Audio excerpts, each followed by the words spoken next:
I found in accord, interesting how we look at education and how blessed we are to be educated in the truth of God and the knowledge that God shares with us. And I think my message today ties into that. Mrs. Epperson, I'm assuming she's the late Ray Epperson's mother, actually. She isn't? Okay. That was his wife?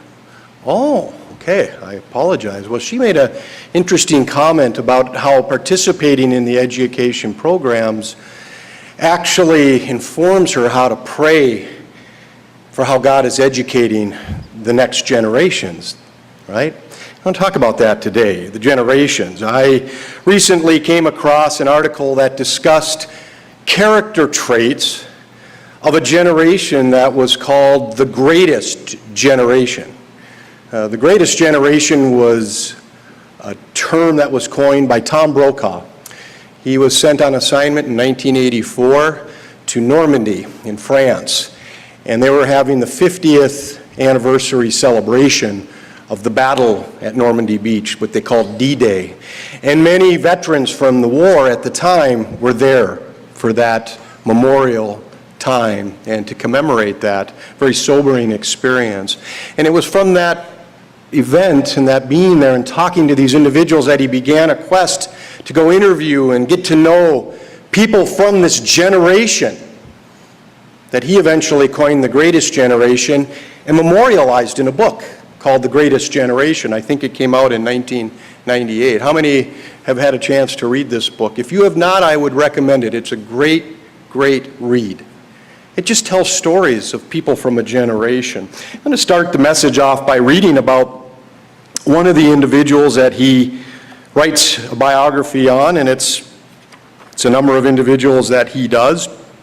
Just got to get to the right page here.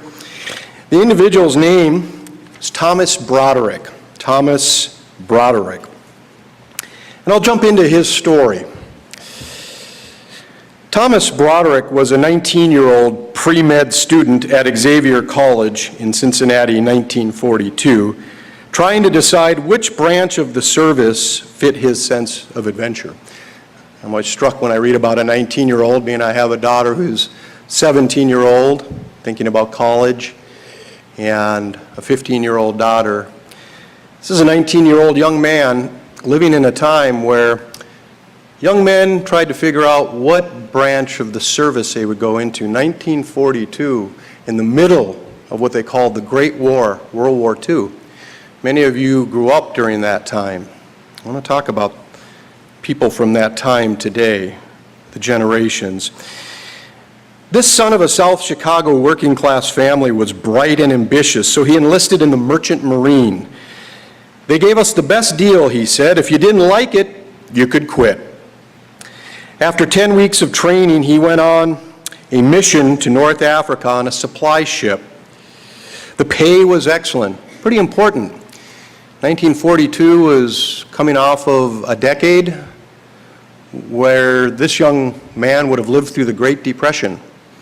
And excellent pay wasn't the norm of the day. In fact, people lived to survive. Sounds like a pretty good job. The food was abundant. He had a private room on the officer's deck of the ship, the John W. Brown, but the trip was long and boring. Not good for an adventurous young man.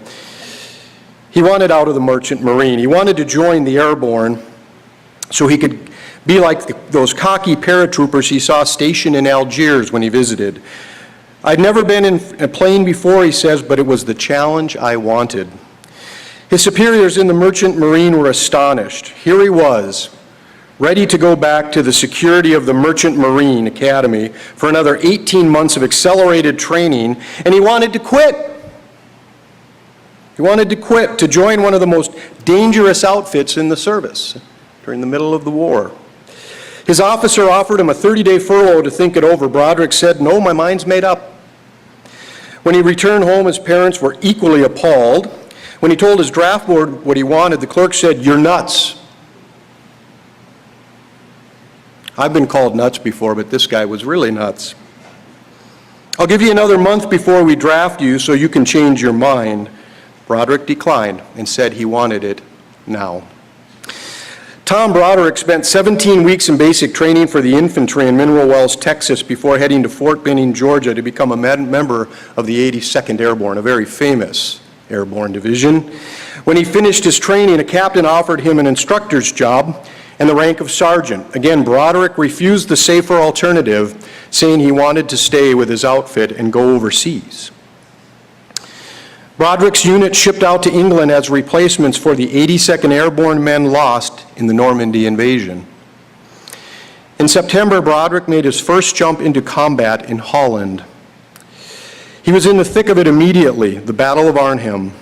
It was a joint mission of American and British paratroopers, and their objective was to take the Nijmegen Bridge to help pave the Allies' way into Germany and to discourage any German counterattack. We jumped at about 500 feet because we wanted to be a low target. It was 1:30 in the afternoon. He said, the first German I saw, I couldn't shoot because he was riding a bicycle away from me. I couldn't shoot at him because he wasn't shooting at me. Things were different 10 minutes later. There were Germans all over the place. They outnumbered us about 40,000 to 28,000. It was combat morning, noon, and night. On the fifth day, Broderick made a mistake that would alter his life forever. I remember being in the foxhole, and I was lining up my aim on a German. I got a little high in the foxhole, and I got a shot clean through the head, through the left temple. A Catholic chaplain arrived to administer the last rites, but after slipping into unconsciousness, Broderick somehow managed to stay alive until he awoke a few days later in a British hospital. He was relieved to be out of combat, but he had a problem. He couldn't see. Why not, he asked. His doctors told him, when that hemorrhage clears up, you'll be all right. Broderick continued to believe them until he was sent to Dibble General Hospital in Menlo Park, California, one of the 2 facilities in the nation treating blind veterans. Finally, a doctor told him the truth. He would be blind forever. I was stunned. I cried. Aren't you going to do anything? He rushed to a fellow veteran who had been hospitalized with him in England, a man recovering from shrapnel in one of his eyes. I just cried and cried. And he said to me, we knew the whole time, Tom. We just didn't want to tell you. Tom Broderick came back to the United States from combat in World War II to live his life, the rest of it, a blind man, serving his country. At first, he rejected the idea of getting Braille, but the military convinced him that if he didn't learn it, it was going to be really hard to work and hold down a job and provide for himself or potentially a family. So finally, they convinced him to learn Braille. And at the same time, he decided to learn the insurance business. 6 days a week, he worked all day in insurance, and in the evenings, he learned Braille. And he became so good over the phone selling insurance that he eventually started his own company. And when he would meet initial clients for the first time, after having talked to them on the phone, guess what? He knew who they were. And he developed a very, very successful business over the rest of his life. I looked him up outside of the book, and I believe he died in 2006 at 81 years old. He was very successful in business, but he also spent a lot of time working with veterans, for example, from Vietnam, who came back from that war blind, and dedicated his life to working with blind veterans. One story amongst many, part of a generation that now there's, I believe, 400,000, maybe slightly more than that, left out of 16 million people who served in World War II. They die at a rate of about 354 per day. It won't be long, and they'll be gone. They'll be gone. I met a couple of them, probably more than a couple. Many of us remember Bob Baldwin. He flew bombing missions in World War II. I also was very close to an individual, Dr. Lynn Torrance, down in Big Sandy, Texas. Some of you may have known him. I see Sarah nodding her head. Kind of beloved by many of us. Special man. He survived the Bataan Death March, and God called him. Generations that are different, unique, willing to sacrifice, willing to step out and give their lives. Men at that time didn't think twice about signing up to go to war. In fact, they felt it was their obligation to help save the world, to save their country. To go off to a war and give your life, they didn't think twice. You could read story after story after story. Nowadays, we watch on the news as people denigrate our military and our law enforcement. It was a different time, a different era. Tom Brokaw describes this greatest generation, about which he wrote the book, in this way. He said, I was simply talking about when he went for the commemoration of D-Day. He said, I was simply looking forward to what I thought would be an interesting assignment in a part of France celebrated for its hospitality, its seafood, and its calvados, the local brandy made from apples. Instead, I underwent a life-changing experience. As I walked the beaches with American veterans who had landed there and now returned for their anniversary, men in their 60s and 70s at the time, and listened to their stories in the cafes and the inns, I was deeply moved and profoundly grateful for all they had done. That generation. Men who went to war, women who stayed back and helped keep the country together and the families together. I realized that they had been all around me all my life as I was growing up, and that I had failed to appreciate what they had been through and what they had accomplished. These men and women came of age in the Great Depression, when economic despair hovered over the land like a plague. I have parents that were born in the Great Depression.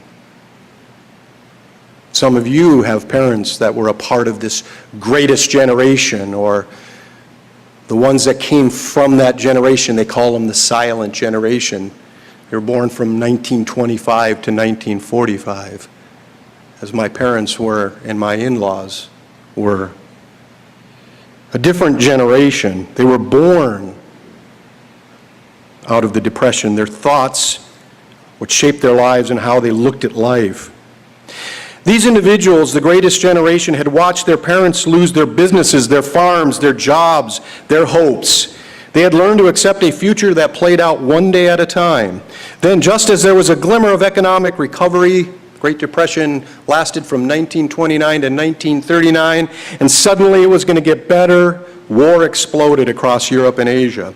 When Pearl Harbor made it irrefutably clear that America was not a fortress, this generation, the greatest generation, was summoned to the parade ground and told to train for war. They left their ranches in Sully County, South Dakota, their jobs on the main street of Americus, Georgia. They gave up their place on the assembly lines in Detroit and in the ranks of Wall Street. They quit school, or went from cap and gown directly into uniform. They answered the call to help save the world from the two most powerful and ruthless military machines ever assembled, instruments of conquest in the hands of fascist maniacs. The greatest generation, immortalized at least by this author, again, an excellent read if you haven't read it. A generation that's going away. A generation that has an analog in the church. We have people who sit in our audience today. Some are a part of that generation or that time. Many of them shaped and molded us. I was shaped and molded, being raised by parents that were a part of that generation. Wouldn't it be a tragedy if we lose what they have given us? But for these people sitting in the audience today, or audiences in God's church all over the world, particularly in this country, because we're referring to this country, many of them are what we call first-generation Christians. They sacrificed things to respond to God's calling. And they came in the church. They accepted the calling. And to be sitting here today, they've had to sacrifice and they have had to be faithful. We have a generation we can not only learn from in the greatest generation, but generations in the church. I want to talk about that today, in the remainder of the time I have. I'm going to take 4 characteristics or character traits of this greatest generation. And eventually we're going to end on how important it is to learn. The greatest education that can occur outside of God educating us in His Word, it being expounded on, is the example and the teaching and the lives of the generations that come before us. We are a church that is becoming far removed from a first-generation church. We are a second-generation church. We are a third-generation church. We are a fourth-generation church. Do we learn? Education exists here, in this house, in this church, and our ability to continue the legacy of those that have come before us spiritually, that have taught us, will determine not only our own personal spiritual health, but the health of the church moving forward. The title of my sermon is Honor, Learn, and Pass It On. Honor, learn, and pass it on. The first trait that is often mentioned with the greatest generation is personal responsibility. People who were responsible in their minds, in their actions, in everything they did, they themselves were responsible for the choices they made, the decisions they made, the outcomes, good or bad. Good choices, bad choices. They owned them. They owned them when they were growing up. They owned them when they went off to war. And they owned them when they came back. You know, going back into the finish of the story on Thomas Broderick, this is how this short narrative ends. It says, Tom Broderick in so many ways embodies the best qualities of his generation. He was so eager to get involved in the war, he enlisted in 2 branches of the service. He was gravely wounded, but once he got over the initial understandable anger, he set out to be the best husband, father, businessman, and citizen he could be. Sight or no sight. He didn't grow bitter and dependent on others. He didn't blame the world for his condition.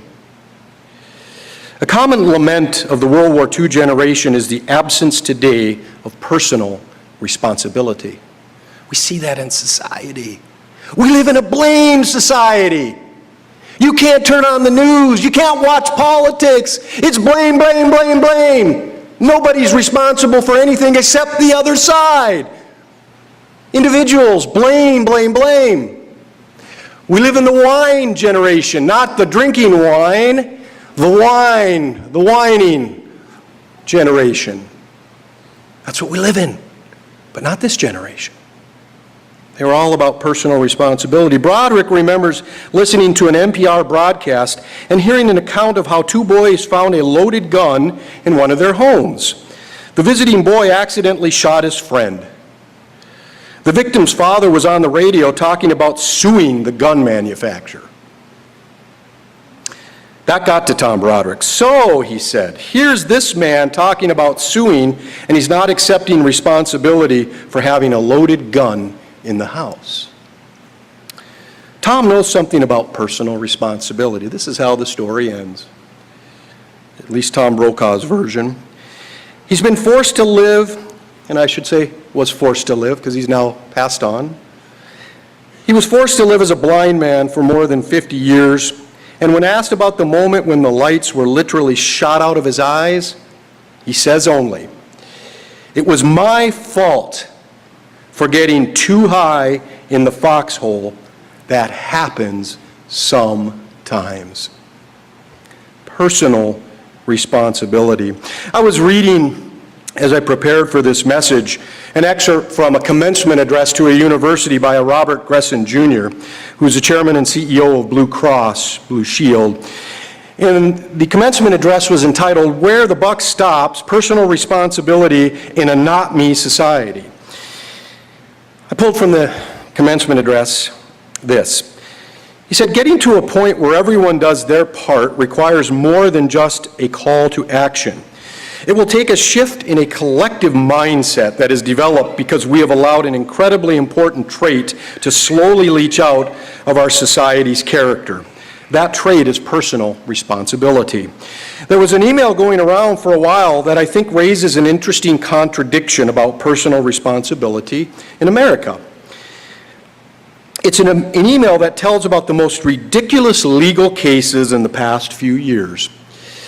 There was one story about a burglar who sued a family after getting locked in their garage while trying to rob their house. Supposedly, he was stuck there for 8 days. Good for him. Since the family was on vacation, forced to live on dog food and warm Pepsi. We can all clap. Another example told of a woman who sued a furniture store after she tripped over a misbehaving toddler and broke her ankle. The only problem was that the toddler in question was her own son. I know people that would probably do that. And perhaps most outrageous, this is a good one. This is a really good one. And perhaps most outrageous was the story of the man who sued Winnebago, the big RV company, when his 32-foot RV crashed after he set the cruise control and then went into the vehicle's kitchen to make a sandwich. It seems the manual didn't tell him he needed to stay at the wheel. The age of blame, the age of whining. You know, when the greatest generation accepted responsibility for something, they accepted the consequences. There's a story in the book about an individual, Wesley Coe, who got back from the war. He'd fought in the war, and he started a really successful business. And he decided to move it from Philadelphia to New York after the war, but it was going to cost him $1.3 million to move it at the time. So he personally guaranteed that money, and the move didn't go well. It buried his business.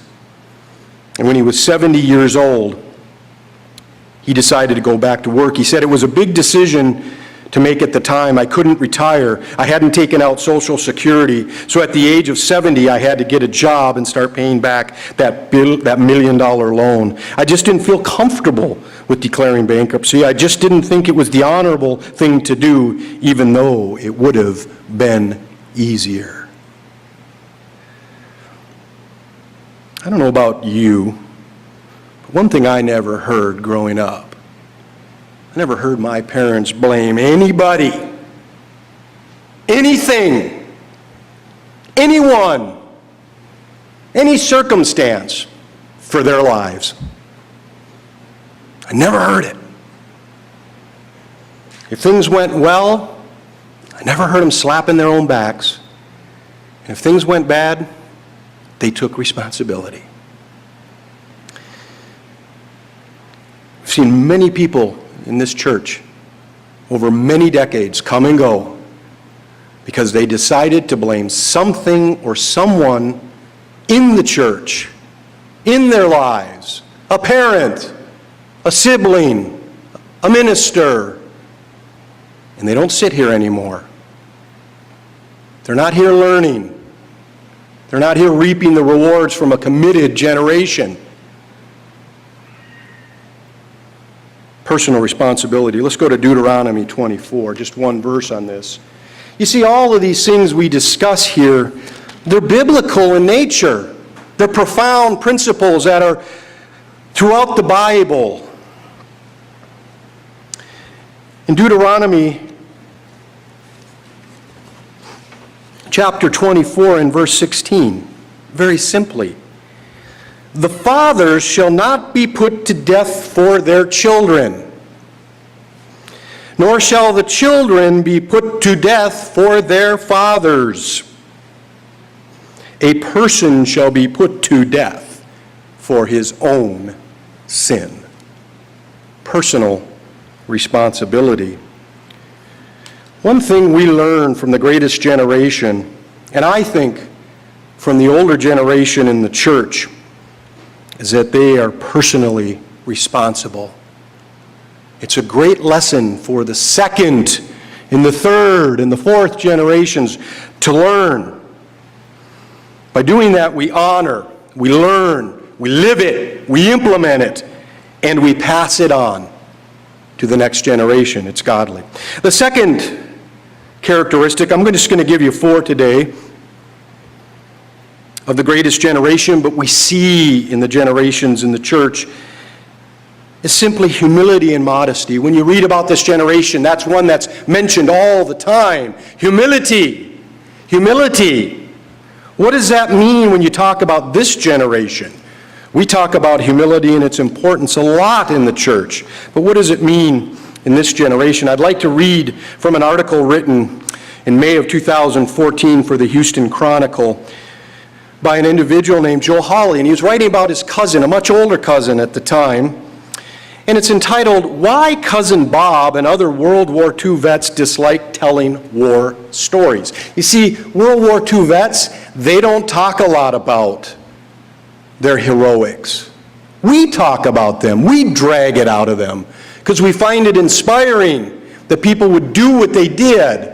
We wish our world, our country was more like that. More patriotic, more willing to sacrifice. But they're humble people. And when I say modesty, they're modest about what they've done. They're modest. We live in a world that brags. Social media is the new bragging institution. I can't imagine what these veterans think of social media. This article says, attached to a wall in a spare bedroom of my Aunt Eunice and Uncle Joe's home in Corsicana were 3 navy blue planes arranged in formation. They looked like model planes, but were heavier, precise in every detail. We could examine them, my brothers and I were told, but we certainly couldn't take them down and play with them. They were Bob's planes. I have to think you don't mess with a lot of these World War II vets either. I knew that my cousin Bob Hawley had been in the war. A war that in the 1950s seemed as distant to me as the Civil War. You see, these veterans that came back after World War II ended in 1945, they helped usher in something very different than what they grew up in, what they came out of, the Great Depression and war. They ushered in the greatest period that has been sustained to this very day of prosperity.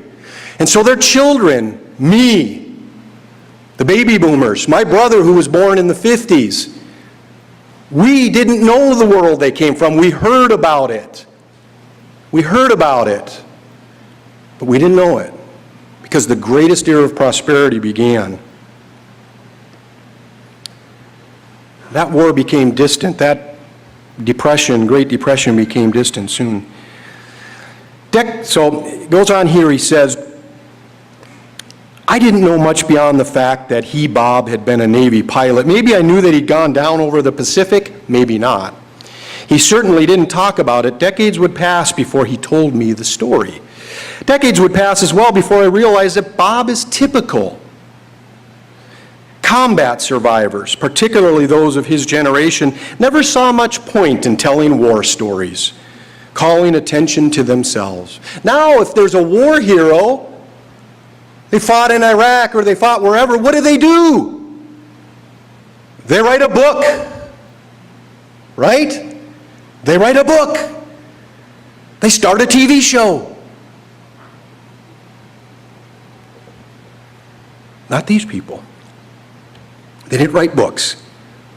They didn't take to social media.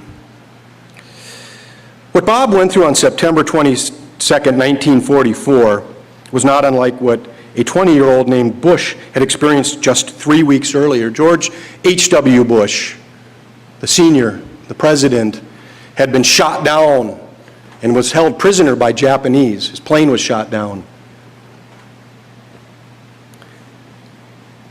You know, the way Bob puts it is, as soon as we're gone, not one person's going to care what we experienced. That's why he didn't talk about his experience. But he was shot down. Bob, 22, from Hillsboro, was piloting a Grumman TBF Avenger off an aircraft carrier Altamaha near the Philippines. The Avenger, a torpedo bomber that first saw action during the crucial Battle of Midway in 1942, had 3 crew members: the pilot, a turret gunner, and a radio man or bombardier in the belly of the tail section. There were 2 planes in formation, Bob recalled. The plane right next to me got blown to kingdom come, and that plane got blown into me. The plane on his wing had been hit by ground fire from a nearby island. All 3 crewmen perished. And Bob's heavily damaged plane was within seconds of spiraling out of control. After giving the order to bail out and then clambering out of the cockpit himself, he hit his head and shoulder on the wing as he jumped, knocking himself out. He doesn't remember pulling the ripcord or detaching himself from his parachute. He remembers coming to when he swallowed seawater. He was in the water for about an hour. Although Japanese planes and ships were in this area, an American destroyer escort got to him first. An old salt on board the destroyer cured his seawater nausea with a swing of Australian rye. Bob's turret gunner didn't make it. Villanova Calderon was his name, Bob said the other day. I've thought about him a million times. I wrote his family, but I never heard back. Although he got to come home to Texas for a few weeks, the war wasn't over for Bob. He was shipped back to the Pacific as part of a squadron on the aircraft carrier Fanshawe Bay. See, if you weren't wounded in a way that would limit you, you were sent right back in. Different world, different era, different people. We knew where we were going, but we stopped and anchored off Okinawa.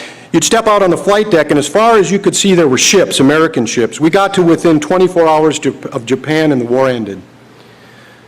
So why do you think they didn't talk about what they'd gone through, I asked Bob's wife, Mary Ellen, the other day as we sat in the living room of their North Houston home? She said, I think they were all shell-shocked. She told me about waking up nights not long after Bob came home and finding him on the floor trembling. Or they'd go to a movie and he would hold tightly to her in the darkness. He's told me about moments in the air when he had 30 seconds or less to make the right decision. If he didn't, he and his crew died. A generation that had to make decisions in the moment when people's lives depended on it, who went through terrible things but never really talked about it. Humble, modest. They didn't brag about their exploits. In that day there was a norm of dignity and modesty. Society held itself to a higher standard, and humility was at the heart of that. I call this generation, this greatest generation, and those like them, as the actions speak louder than words generation. We live in a world today that's very different. But in the church, we see a generation that is similar. They don't brag. They don't talk about their exploits. They just work hard. They set an example. Their actions often speak louder than their words, though their words are often powerful. Let's go to Proverbs 27. Proverbs 27. You see, this principle is biblical. God doesn't want us to be the boasters, the proud, the arrogant, the braggarts. This is what he says through Solomon in verse 1 of Proverbs 27. Do not boast about tomorrow. This is verse 1. For you do not know what a day may bring forth. Verse 2. Let another man praise you and not your own mouth. A stranger and not your own lips. Praise should come from others. That's how the greatest generation lived. Honor, learn, and pass it on.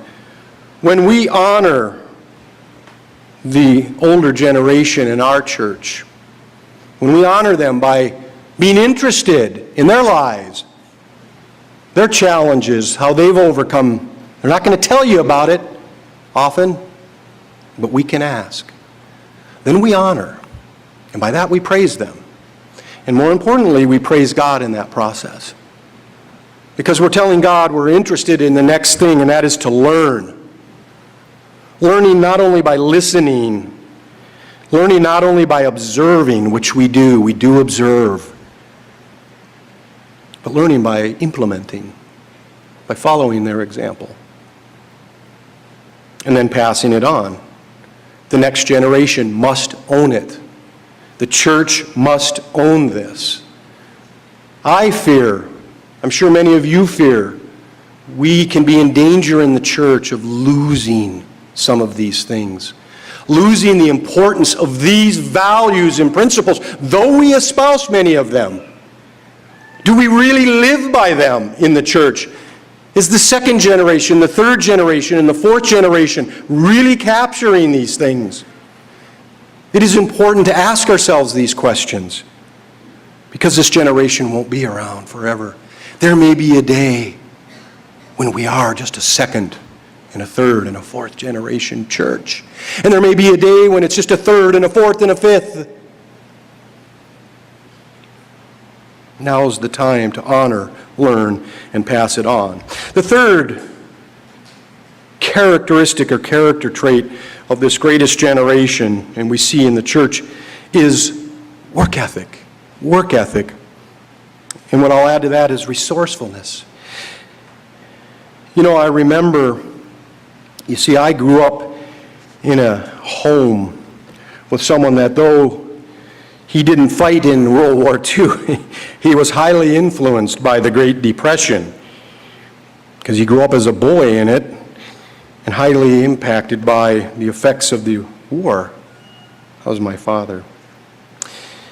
And I remember a day I was in high school. It was actually during the summer. And I was working for my dad. I've told you about it.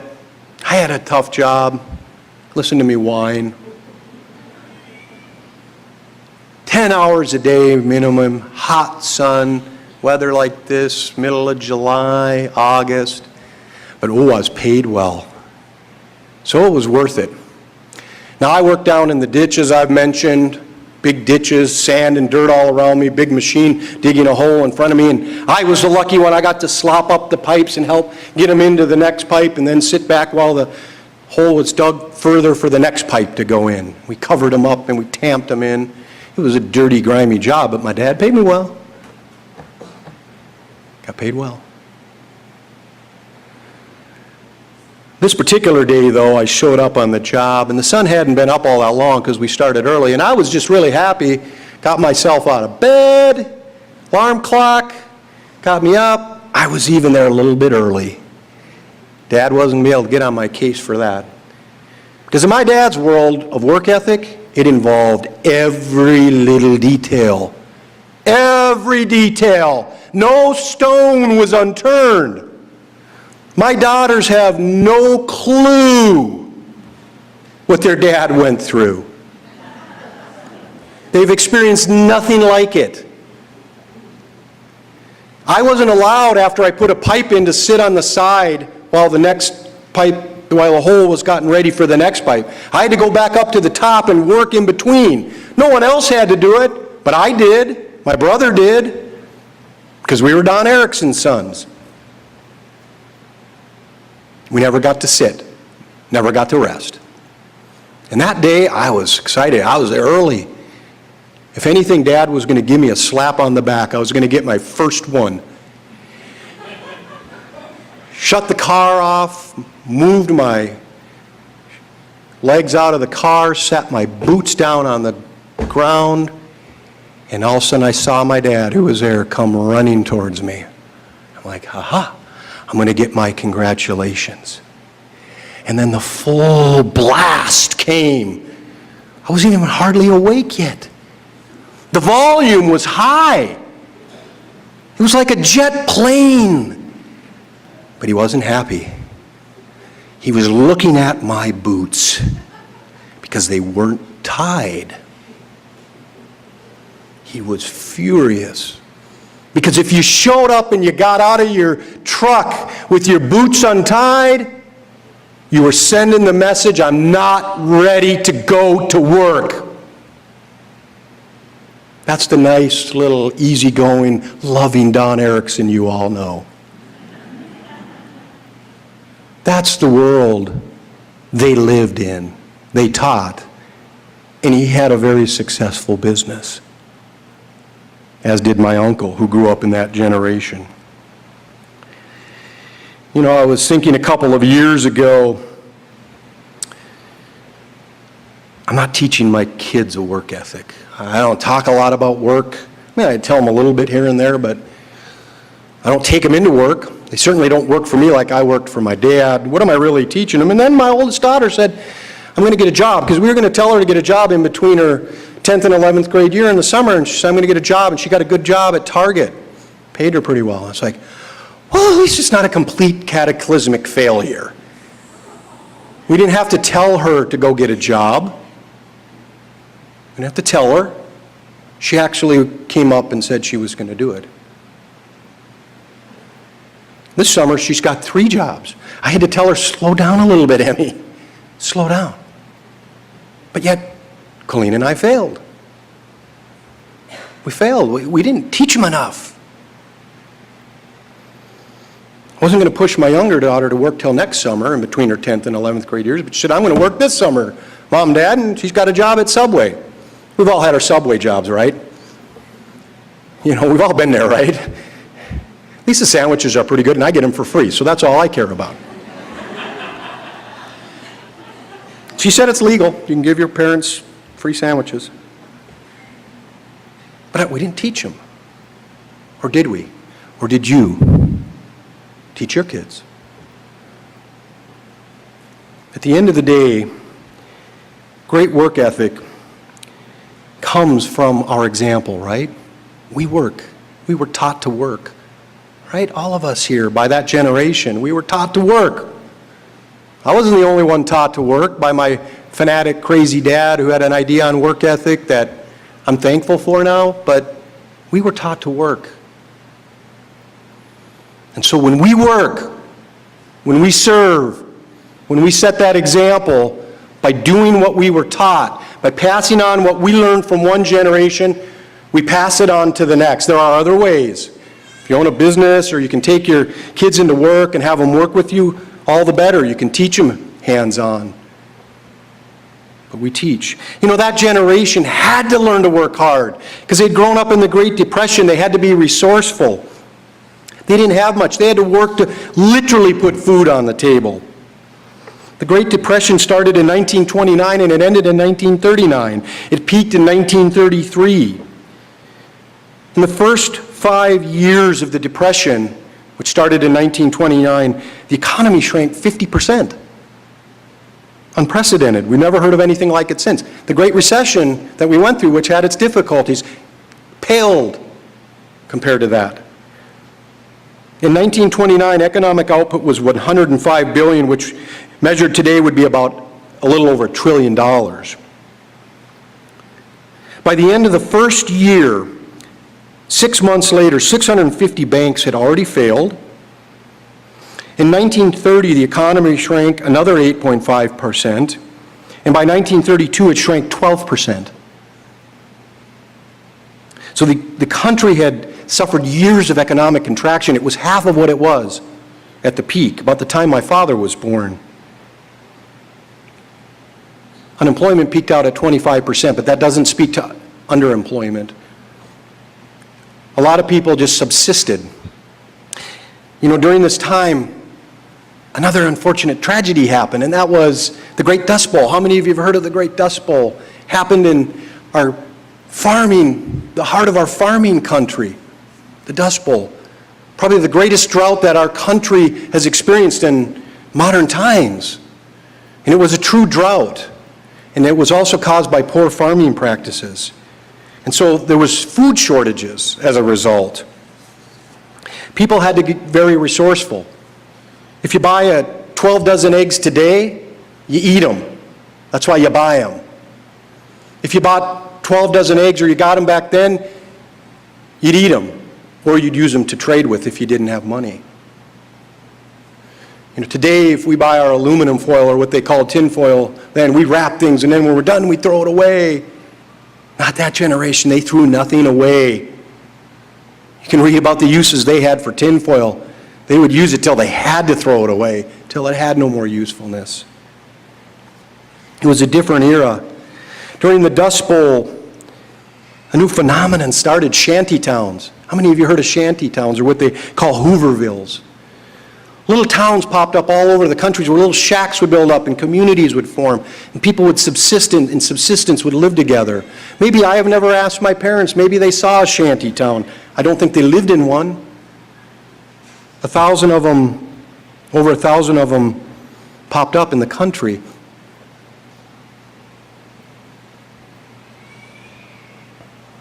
It was a very different time. People had to be hardworking. They had to be resourceful.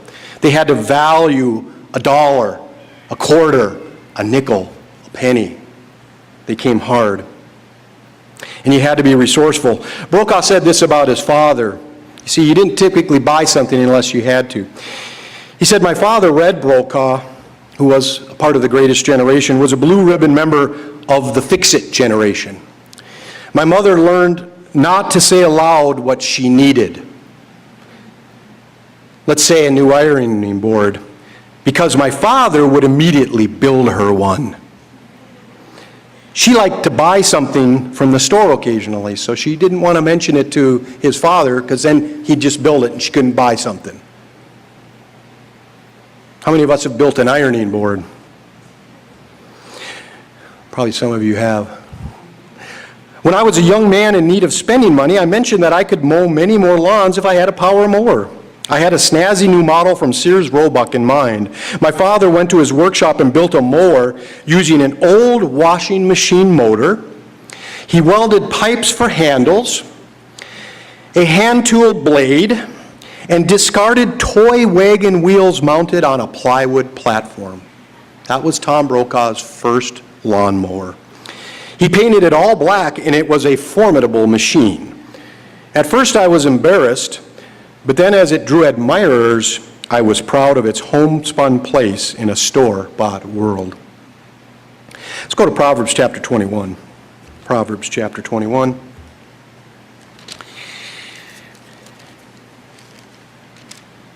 Work ethic, resourcefulness, understanding the value of money. These are such important things to pass on. Proverbs 21 and verse 20, it says, there is desirable treasure. Is there anything more satisfying than when you fix something or you do something yourself? I put a new faucet in the kitchen sink because the other one was really nasty this week. And it looks pretty nice. That's because, the faucet looks nice. And my daughters were kind of shocked. Like, Dad, you did that? I'm not a part of the fix-it generation. I usually break something apart, and it's so broken I can't get it back together. And I'm calling my father-in-law, or Errol, can you help me out here, bail me out, or I just don't even try. Well, the dirty secret is the faucet's not real hard. You just got to undo a couple of pipes, put the thing on, and attach the pipes again. And so I'm sorry, girls. I know it was very impressive, but it really wasn't all that impressive. There's work and treasure that's satisfying, hard work. When you work hard, and it's not just about earning money, it's the satisfaction of hard work. It's fixing something. It's being resourceful. God made it that way. It says, an oil in the dwelling of the wise, but a foolish man squanders it. They don't understand that concept. In verse 5 of the same chapter, it says simply, the plans of the diligent, or the hardworking, lead surely to plenty, but those of everyone who is hasty, surely to poverty. When you look at the first generation, Colleen and I were talking about our parents, they all have their spots specially designated for their hard work, the Bible study.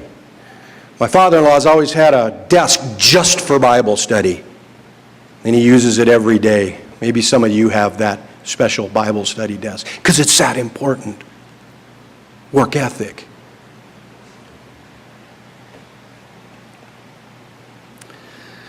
The last of the four is what we call, very simply, faithful commitment.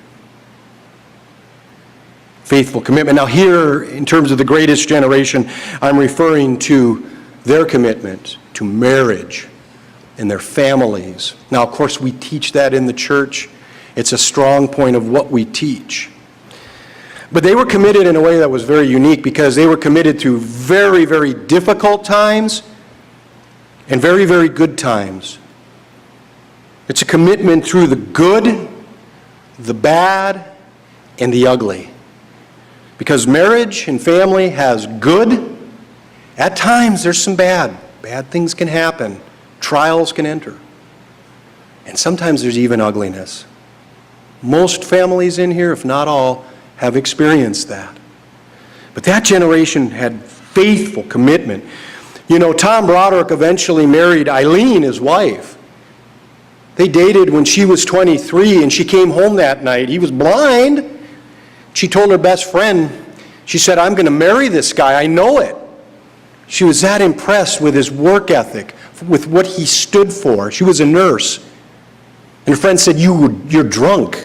You guys were out drinking." She said, "No, I'm not drunk. I wasn't drinking." And they got married. And the blind man who married the nurse, they raised 7 kids in Chicago. 7 kids together. And had a very successful life. You know, in that day and age, about 1 in 6 marriages ended in divorce. About 1 in 6. Nowadays, it's 1 in 2 in our society. And the other part of the facts that we don't often talk about is that, relatively speaking, marriage is becoming less occurring. It's down almost 10%, the institution actually of marriage, people getting married over the last quarter century. And sometimes people say, well, people are just getting married older, and that's true. But a lot of it, if you look into the statistics, is that people just are simply living together, starting families, and never getting married. It's just a different world. But that generation had commitment through the best of times and the worst of times. We were very recently at the wedding of my niece, my sister's daughter, Lindsay. And my parents were there, and my wife and daughters, and our family, my brother and his kids. And really a wonderful event. It was very happy to see her get married, and we really like the guy she's marrying and all the good stuff. And early on in the dance, they had one I'd never been involved in. Maybe some of you have seen this, but the DJ said, "Okay, all of you who are married, come out and dance." And it was a slow dance. And so then, after a few seconds, "Okay, those of you who've been married 5 years or less, you have to leave. And those of you married 10 years or less have to leave." And it started dwindling. Well, the bells of the ball, my mom and dad were already gone. Okay, they check out pretty early. They'd been there, and Dad actually danced with my niece, the grandfather, granddaughter dance, and I thought he's just going to do the nice dance with her at the beginning, and then suddenly he was out there juking and jiving, and Colleen and I were like, "No!" And he was out there having a good time, and everybody was like, "Yeah," and he was kind of, he was the dude, at the dance. And we were like, "No, this isn't good." But the bells of the ball, my mom and dad were gone. So as this thing went on, suddenly, Colleen and I were like, we might be it. It's 28 years tomorrow for us. We never thought of ourselves. Our parents, that generation, my parents have been married over 60 years. My in-laws over 50. People truly live till death do their part in that generation. But it hit Colleen and I. So we're sitting there, you kind of think, it's important that we follow that example of our parents' generation. Because we're almost there. We're getting closer. Oh, we are really getting old. It's a joke. I'm not saying my parents are old. Who would dare say that? Let's go to Proverbs chapter 5. Proverbs chapter 5. This was an era, and we see it in the church, people that, yes, They marry and they stay loyal because they believe God ordained it that way, and there's a commitment to be made and you stick with it. They believe in this kind of approach. Proverbs chapter 5, in verse 15. Drink water from your own cistern and running water from your own well. Should your fountains be dispersed abroad, streams of water in the streets? Are you going to just go out there and live like the rest of the world and squander every good thing? No. Verse 17, let them be only your own and not strangers with you. Let your fountain be blessed and rejoice with the wife of your youth. That generation was taught to get married, rejoice with the wife and the husband of your youth, and build a life together through everything. Commitment, faithful commitment. That's what the church teaches. That's the example that's been set to us. Verse 19, as a loving deer and a graceful doe, let her breast satisfy you at all times, and always be enraptured with her love. Never quit loving. Always be enraptured. For why should you, my son, be enraptured by an immoral woman and be embraced in the arms of a seductress? Faithful commitment. Love that does not die. We've learned that. In summary, learning from the generations is critical. We looked at just a few examples of a generation and we extrapolate it to what we see in the church. The strength of the church is the fact that generations now sit here. Generations accept the calling. Generations learn that they have to own the calling, just like their parents did, just like their grandparents did. They have to own it. It's not dad's and mom's religion. It's not my grandparents' religion. I have to own it. It's God's religion. It's His truth. That's what we've been taught by the generations. We have to own it and answer for it. I told my daughters since the time they were little and they could understand what we will teach you, what you will learn about God and His truth and His way of life and the future He has for you. It's not ours. It's His.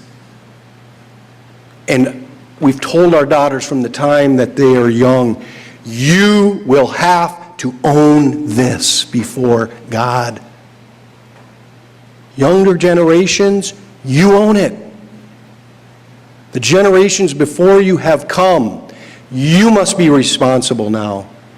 You must take it on. Because not only must you live it and accept your calling, but you have to set the example and pass it on to your next generation and the next generation. The church depends on that.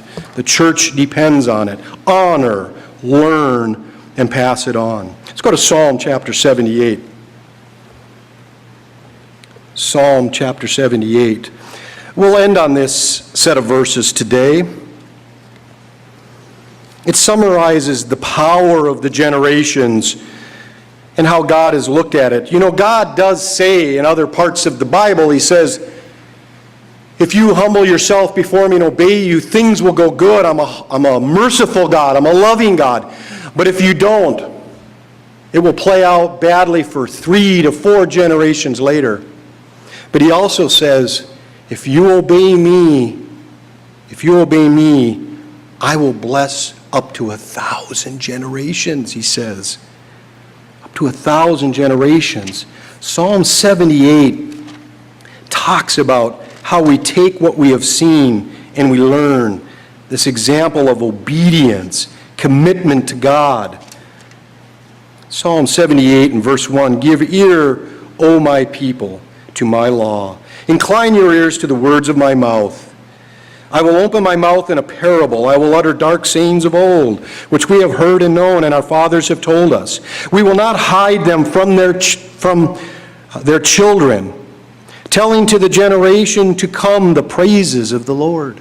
That is the responsibility for every generation, to tell the praises of the Lord, what He's done in our lives, what He's done in our parents' lives, our grandparents' lives. We have to teach that to the next generation. It says, and His strength and His wonderful works that He has done. Verse 5, for he established a testimony in Jacob and appointed a law in Israel, which he commanded our fathers, that they should make them known to their children, that the generation to come might know them, the children who would be born, that they may arise and declare them to their children. All of us own this. All of us. Not just the first generation, not just the second generation, but all generations sitting here, you own this. God has called you to this place at this time to learn as the generations. We own it.